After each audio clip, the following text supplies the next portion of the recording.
Bon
bah salut tout le monde, on se retrouve pour une petite pêche au mois de mai, après à peu près un mois sans pêche et puis sans vidéo pour ma part. Donc là je vais laisser expliquer Kevin car il connaît un peu plus les temps que moi. Ouais. Donc là on se retrouve sur un plan d'eau de 4 hectares qui se situe à la Sécour. Tout simplement un étang très beau, très propre, avec une eau assez claire, des poissons rarement piqués, donc ça rajoute un peu plus de difficulté, on va dire. Ça rajoute aussi de la beauté, voir une carpe avec une gueule intacte, c'est sûr que c'est beaucoup mieux qu'avec une gueule démontée, voilà. Donc la particularité de cet étang, c'est qu'il est très profond. Sur les bordures, on peut varier entre 1,50 m et 4 mètres d'eau. Et quand on est en pleine eau, ça peut varier entre 6 et au plus profond 10 mètres d'eau. Donc c'est super intéressant à pêcher, tout simplement. Je suis venu faire déjà 24 heures ici, ce qui m'a permis de sortir 2 poissons de 10 à 8 kg. Donc c'est des petits poissons, mais ça fait super plaisir parce que les gueules, comme j'ai dit, elles sont intactes. Et donc voilà, donc on va peut-être passer à l'explication de nos amorçages, nos dispositions de canne. Il faut rajouter aussi que ça fait un bout de temps qu'on n'a pas pêché ensemble aussi, ça fait depuis l'année dernière, voilà. Puis là je pense qu'on va se retaper quelques sessions ensemble. Ouais. Donc, voilà. Bon bah je vais passer un peu sur les billes que j'utilise donc toujours chez FAE pour le moment. Donc là je vais vous montrer la savane, bille qui est connue depuis l'année dernière car elle est sortie en 2016 en début d'année. Donc la deuxième bille bicolore de notre gamme. Donc une partie jaune pour la partie banane et l'autre partie carnet qui est marron. Donc là je pêche avec celle-ci une pop-up orange et une bille dense, donc de 16 mm, une pop-up de 16 mm aussi. Donc avec un montage fluorocarbone, parce qu'en ce moment je sais pas des mauvais résultats non plus avec le fluoro. C'est bien le fluoro. Franchement franchement ça discret dans l'eau, avec un cheveu, donc j'utilise un fluoro avec un cheveu en tresse. Ce qui est vraiment intéressant car on a la partie rigide du fluoro et la partie comment dire, la partie de la tresse, comment ça... Ah ouais, la partie souple de la tresse, excusez-moi. Donc ensuite en seconde bille, bon, je n'ai pas le droit de vous le dire car c'est une bille en test en ce moment. Donc évitez de vous mettre le nom. Donc de toujours chez FAE, qui dégage un très bon odorat. Franchement, j'en ai coupé une en deux, même plusieurs pour amorcer avec. Donc là, je suis posé à peu près 250 mètres avec cette canne-là, donc toujours avec une belle tache de sable et au moins ouais, 3-4 mètres de profondeur, comme vous a dit Kevin, vraiment en bordure. Et puis l'autre pour la savane, 1,50 m de profondeur, un peu moins d'eau. Mais ce qui peut être intéressant et qui peut me faire la différence car elles ont toutes les deux un très bon odorat. Donc je pense qu'on devrait la retrouver très bientôt dans notre gamme. Voilà, voilà.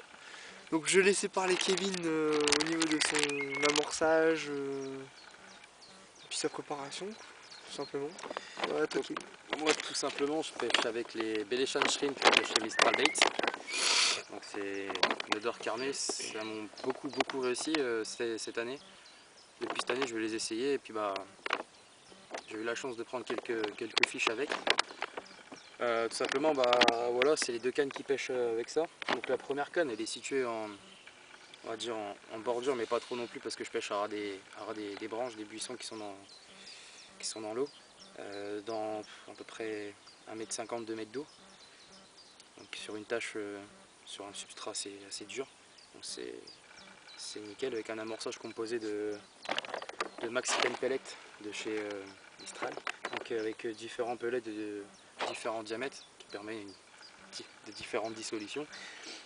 Avec ça j'ai mis un peu d'autres pellets, du Neoprima avec du Shenzi et pour dipper le tout du Squirts de chez Starbaits en krill. Voilà, c'est la nouvelle gamme de cette année en plus, ouais, je pense. Donc voilà, donc c'est... Bah moi j'ai pas le droit d'en dire plus. C'est nickel. Et la deuxième canne elle pêche, donc j'ai repéré quelques cailloux sur la berge d'en face. Donc je pêche sur on va dire une petite cassure, donc environ un peu plus profond que l'autre, de 2 à 3 mètres d'eau. Donc avec un amorçage assez précis sur la canne et un peu autour. Donc voilà, en espérant que ça va dérouler cette ligne. Ouais, je pense qu'il y a moyen.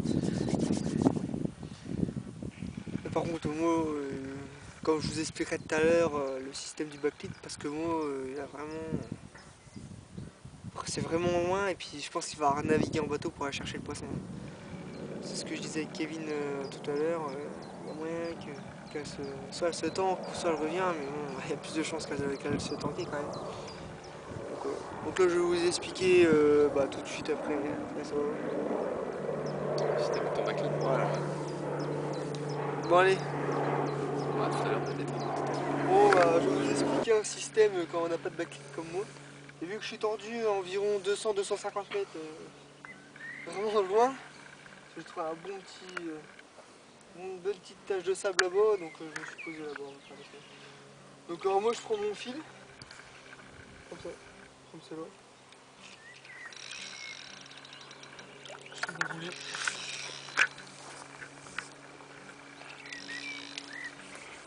Je le mets au fond de l'eau. J'ai un peu mal de profondeur. Voilà. C'est bon, ça pêche. Après cette action de fait, donc là ça va dérouler comme il faut. Voilà, j'espère. Donc c'est surtout pour la navigation en bateau. Admettons que nous avons un départ sur la canne de gauche. Je prends le bateau, paf, et puis je prends contact avec le poisson, si on sait jamais si c'est quoi que ce soit. Parce que je suis posé à peu près, je vous ai dit à peu près 250 mètres avec celle-là à peu près, et 100-150 mètres avec celle-là. Donc on sait jamais, ça peut vite arriver, je prends contact tout de suite avec le poisson. Donc,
eh bien, voilà, le premier poisson de cette courte session, prise à 3 h du matin.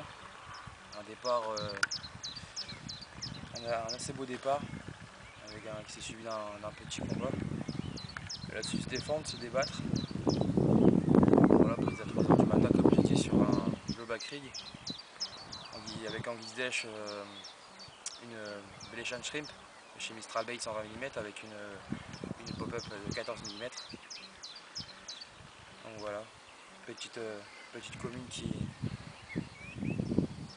fait mon plus grand bonheur. On va faire une petite séance photo et puis après on va la remettre à l'eau.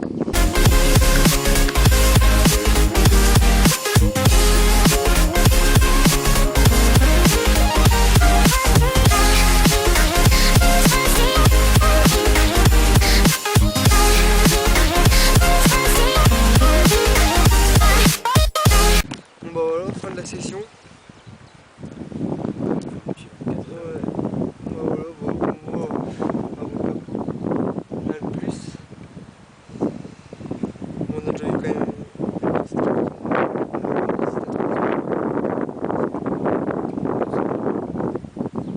On aurait espéré mieux, mais bon.